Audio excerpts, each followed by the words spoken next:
I've become a better coach, the better I've gotten with having some of those uncomfortable conversations. And at the end of the day, those players and those people usually come back and they say, thank you. Or like, coach, I was wrong. Like, you were right. Like, I didn't realize that at the time. They usually try to come back the same way I've tried to do that. So it's just like, yeah, it's uncomfortable. But what I've learned about me is if I don't handle it right away, I'll build some things up in my mind and I turn this, what could have been a little thing, into a really big thing. And it could have just been that 10-second or 20-second conversation.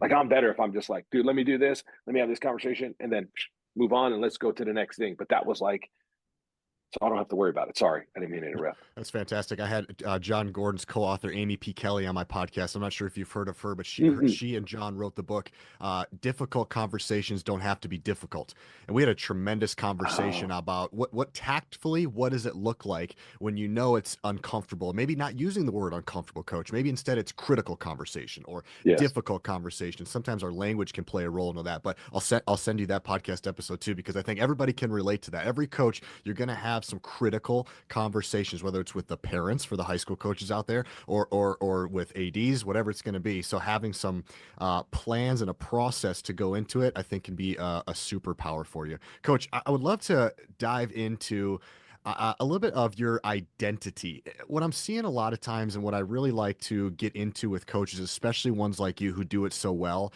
is you do a good job separating the who from do.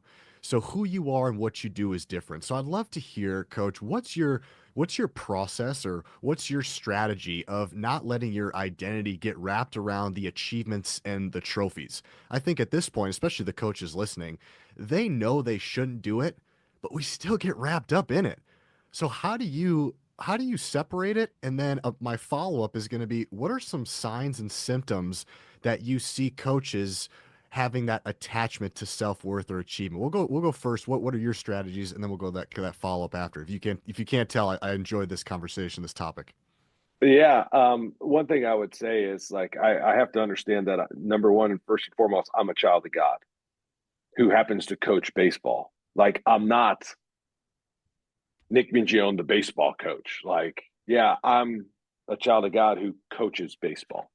I hope that makes sense. Like, so that's what I do, right? So I coach baseball. And um, I wish I can tell you that I'm really good at this. This is a constant work in progress because the world, I mean, is going to tell you that either you're great or you're not. Like, I was just named the SEC and National Coach of the Year.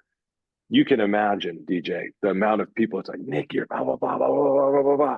It's like, well, if I believe all that, well, then I've also got to believe all the bad things that they're saying too.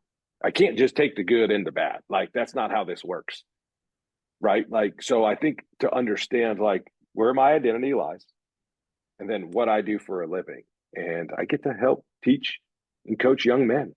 Like, that's a pretty cool thing. Like, that's what I get to do every day. So for me to just understand that, like, I'm not sure, is the world going to tell me I'm measured by the wins and losses? We just won the SEC. We're SEC champs. But also, a couple of years ago, TJ, we were dead last. I know what it's like to be both. Was I really, like, have I grown as a coach from back then? Absolutely. Am I better than where I was? Yes.